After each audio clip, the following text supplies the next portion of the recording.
강의사는 증시각도기. 안녕하세요. 증시각도기 TV 시청자 여러분, 투자자 여러분. 드디어 2022년 한 해가 다 갔습니다. 다들 정말 2022년 한 해 고생 많으셨습니다.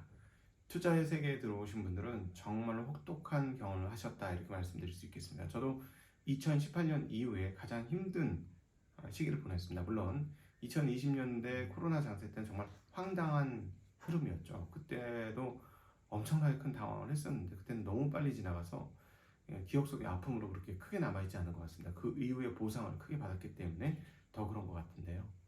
근데 이번은 정말 주구장창 시장이 하락하면서 굉장히 고통이 길어진 한 해가 아니었나 싶습니다.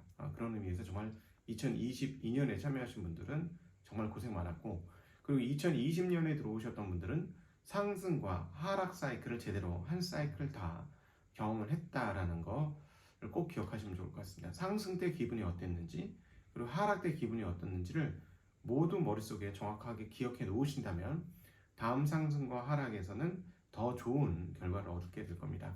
무작정 상승해주면 좋겠습니다만 그런 시장은 없는 거고요.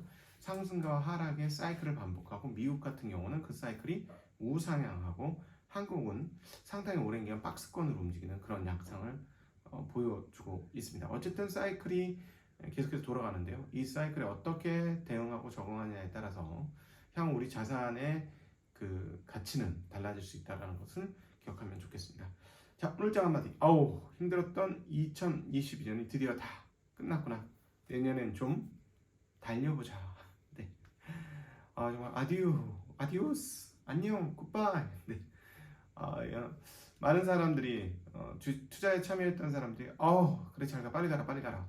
아마 2022년을 그렇게 생각하지 않을까 싶습니다. 그만큼 어려웠던 한 해였고요. 자, 오늘 시장 흐름은 전반적으로 연말이었기 때문에 소강 상태로 접어들었습니다. 채권 시장은 2시에 마감을 해서 조기 마감을 하면서 끝났고요. 그럼에도 불구하고 변동성은 조금 나타나는 시장이었습니다. 특별히 채권과 외환 시장의 변동성이 컸고요. 주식 시장은 변동성이 그렇게 크게 나타나지 않았습니다. 주식 시장 상황들은 1%대가 미치지 못하는 S&P 500 기준으로 0.25%가 하락한 3,839였고요. 다우는 0.22% 하락한 33,147, 그리고 나스닥은 0.12% 소폭 하락한 1,466으로 장을 마감했습니다. 끝까지 하락하면서 대미를 장식한 한 해였다, 이렇게 볼 수 있겠고요. 채권 시장은 단기물인 3개월물 금리가 급락을 했습니다. 그러면서 2년물과 3개월물 간의 금리 역전이 다시 재역전이 되면서 2년물이 금리가 3개월보다 높은 상황이 되었고요. 5년물은 4%까지 금리가 올라가면서 4%대에 진입을 하였습니다. 5년 이하물은 이제 모두 4%대에 진입을 했고요. 10년물과 30년물도 4%에 육박하는 수준까지 금리가 올라오는 모습 확인할 수 있습니다. 그럼에도 불구하고 오후 2시에 폐장이 되었기 때문에 그 본격적인 흐름으로 보기에는 조금 어렵겠다. 이것은 내년에 다시 한번 확인해야 되겠다고 정리해 볼 수 있겠습니다. 달러 약세가 상당히 큰 폭으로 진행되었습니다. 엔화 대비로는 1% 이상의 약세를 나타내는 모습 보여주었고요. 채권 금리가 올랐음에도 불구하고 달러 지수가 떨어졌다는 것은 약간 의미가 있겠습니다. 달러 지수가 103.49까지 떨어졌고요. 유로는 101.07까지 페로테가 깨졌었는데 이제 마지막에는 1.07까지 올랐고요. 그리고 무엇보다 그 유로 달러와 더불어서 눈에 띄는 것은 독일 10년 분투채 금리입니다. 10년 분투채 금리가 2.44에서 2.56으로 무려 12bp나 올라오면서 독일의 금리가 올라오고 유럽 쪽의 금리가 올라올 것으로 예상되자 유로화가 달러화 대비 더 강세를 보였다는 점이 특이하고요. 며칠간 약세를 보였던 달러엔은 131대로 올라가면서 상당히 큰 폭, 1% 중반대의 통화가치 상승이 이루어졌습니다. 원화는 전일 마감된 상황에서 변함이 별로 없어서 오히려 엔 대비로는 조금 약세로 더 넘어들었고요. 위안도 변동성이 크진 않았습니다. 6.91을 기록을 하는 모습 확인할 수가 있었습니다.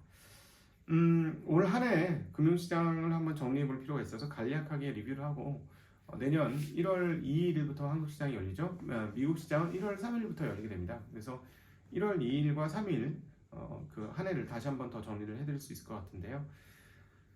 일단 모든 것들을 금리가 집어삼킨 한 해였다라고 정리해 볼 수 있었고, 이런 금리의 급등, 초급등은 인플레이션, 그리고 인플레이션을 가속화시킨 러시아 우크라이나의 침공 전쟁 등에 의해서 인플레이션이 활화산처럼 타들어갔고, 이로 인해서 금리가, 미국 금리가 무려 연초 대비 4.25%나 급등하는 양상을 보여주면서 달러를 제외한 거의 전 영역의 자산 가격을 초토화시키는 그런 흐름들을 보여줬던 게 올 한 해 가장 자산 시장에서의, 금융 시장에서의 가장 큰 특징 중 하나다라고 정리해 볼 수 있을 것 같습니다. 모든 자산에서 최악의 흐름들이 나타났는데요. 채권 시장은 역사상 정말 이 정도면 역사상 최악이라고 표현해도 될 것 같습니다. 왜냐하면 40년 만에 큰 흐름이었기 때문에 그렇죠. 무엇보다도 눈에 띄는 것은 40년간의 장기 호황이 끝나고 반전되었다라는 점이 굉장히 큰 흐름이었다. 그리고 아마 이 해가 그런 것으로 기록될 가능성이 높다. 왜냐하면 인플레이션은 조금 구조화되는 양상을 일부 보여주기 때문이죠. 그럼에도 불구하고 7, 80년대의 인플레이션이 계속될 거라고 말씀드리기는 쉽진 않을 것 같습니다. 예. 우리가 이제 디지털 경제의 세계로 돌아왔기 때문에 그 부분들을 감안해 본다면 그것까지 보기에는 좀 어렵지만 어찌되었건 단기적으로는 인플레이션이 고개를 확실히 들었고 2000년 이후에 사라졌던 인플레이션이 처음으로 우리에게 다시 등장했다는 점에서 상당히 의미가 있는 한 해로 기록이 될 것 같습니다. 자, 외환시장은 달러가 왕으로 등장을 하면서 모든 통화들을 초토화시켰는데요. 올해 가치가 8.19%나 상승했고 연중 고점은 무려 17%나 달러와 가치가 상승했습니다. 한국 원화는 1,400원대 중반, 거의 1,500원 육박하는 수준까지 통화가 약세를 보여주었다가 12월에 들어와서는 거의 전 세계 통화 중에서 가장 강세로 전환되는 양상을 또 보여주기도 했습니다. 달러 외에 유일하게 상승한 것을 따져보자면 원유인데요. 연중에 물론 이제 달러 가치가 강해지면서 연중 그 마이너스로 잠깐 돌은 적도 있긴 합니다만 연간 기준으로는 5.05달러가 WTI 기준으로 올랐고 약 6.7% 상승을 했습니다. 물론 3월 8일 날 고점인 123달러에 비해서는 무려 35%나 떨어진 그런 흐름을 보여주었습니다만 그럼에도 불구하고 거의 전 영역의 금융자산들이 초토화되었다는 점을 보면 원유 시장은 강세였습니다. 더불어 원유 시장 강세로 인해서 전 영역의 미국 시장 같은 경우 전 영역의 주가들이 다 폭락을 했는데 원유 관련, 정유 관련 주식들만 폭등을 하는 양상을 보여주었다는 것도 특징적인 부분이 되겠습니다. 내년도에는 과연 중국의 활동성이 어떻게 되는지 여부가 상당히 중요하게 영향을 미칠 것이고요. 그 다음에 약달러 현상이 지금 연말에 이루어진 게 이어질 경우에 과연 유가가 약달러를 반영하면서 강세로 진행이 될 것인지 여부도 상당히 중요하고 인플레이션에 있어서는 절대적으로 중요하다라고 정리해 볼 수 있겠습니다. 자, 주식시장은 뭐 정말 최악의 한 해였죠. 그나마 다우존스는 생각보다 많이 안 떨어졌어요. 연간 9% 하락을 했고요. S&P는 19%가 넘는 하락, 그리고 나스닥도 33% 폭락, 코스피는 24.89% 폭락, 코스닥은 34.3% 폭락을 했습니다. 그리고 기록적인 것은 나스닥이 4개분기 연속 하락을 했는데요. 이것은 2001년 이후 최초의 일이 되는 모습 보여주었습니다. 정말 신기했던 건 바로 전에 뭐 좌초자산 얘기가 나왔었죠. 좌초자산 얘기를 많이 했었는데 그 좌초자산이 이제 끝났다라고 생각했던 좌초자산에서 최고의 수익률이 나왔다는 것입니다. 네, 정유업종이 가장 큰 폭의 상승세를 실현하면서 우리 업종으로 59%나 폭등하는 양상 보여줬고요. 반면에 통신업종은 40%나 폭락하는 모습 보여줬습니다. 주요 빅테크들은 정말로 큰 폭으로 낙폭을 기록을 했고 메타와 테슬라는 이제 빅테크라고 부르기도 어려울 정도로 시가총액이 쪼그라드는 양상을 보여주었습니다. 네, 어제 이제 발표된 그 지표들 중에서는 한국의 소비자 물가 지수 12월치가 발표됐는데요. 전년 대비 5.0% 상승입니다. 소비자 물가가. 그리고 전월 대비로도 0.2% 상승했습니다. 이전에는 전월 대비 0.1% 마이너스였거든요. 자, 이렇게 된다면 한국의 물가 지수가 5% 정도 수준 내외에서 돌겠다라고 이창환 총재가 얘기를 했었습니다. 지난번 금통위에서. 자, 그렇다면 내년도 초반에 있을 금통위에서 한국은행이 기준금리를 어떻게 한다? 올릴 가능성이 높다 라고 저는 보여지네요. 0.25% 정도 올릴 가능성은 있다라고 열어두고 접근을 해야 할 것 같습니다. 자, 거기서 금리가 또 오른다면 부동산은 어떻게 될까요? 네, 계속해서 조금 어려움이 가중되는 상황들이 지속될 것 같습니다. 그러니까 주식시장이 이 정도로 폭락을 하면 반등을 할 텐데 부동산 시장은 금리의 영향을 워낙 많이 받기 때문에 주식시장에 비해서, 왜냐하면 레버리지가 너무 크다고 어제도 말씀드렸기 때문에 레버리지가 주식하고 비교할 수 없을 정도로 모두가 레버리지를 쓰는 시장 아닙니까? 갭 투자 완전 레버리지죠, 그렇죠? 저희가 느꼈을 때는 아파트 갭 투자 같은 경우는 저는 옵션 투자하고 거의 비슷하다는 느낌이 들어요. 지분 가치가 얼마 없다라는, 그러니까 본질 가치가 그렇게 크지 않다라는 측면에서 보면 말이죠. 물론 이제 조금 다른 개념으로 인식을 합니다만 주식과 이제 상관해서 한번 연결해서 생각해 보면 그런 생각이 들기도 하더군요. 어쨌든 그래서 내년도에 과연 금리가 오를 때 어떻게 될 건가가 한국 경제에 있어서는 상당히 중요한 포인트가 되지 않을까라는 생각을 하고요. 시카고 구매관리자 지수가 나왔습니다. 지난번에 37.1에서 44.9로 상당히 큰 폭으로 올랐는데 그럼에도 불구하고 기준 구매관리자 지수는 기준점이 50이었기 때문에 수축 국면이 지속되고 있는 상황이다라고 볼 수 있겠고, 베이커 휴즈의 굴착 장비 수는 622개에서 621개로 한 개 줄었습니다.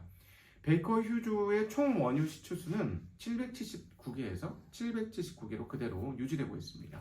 자, 내년도에 만약 미국이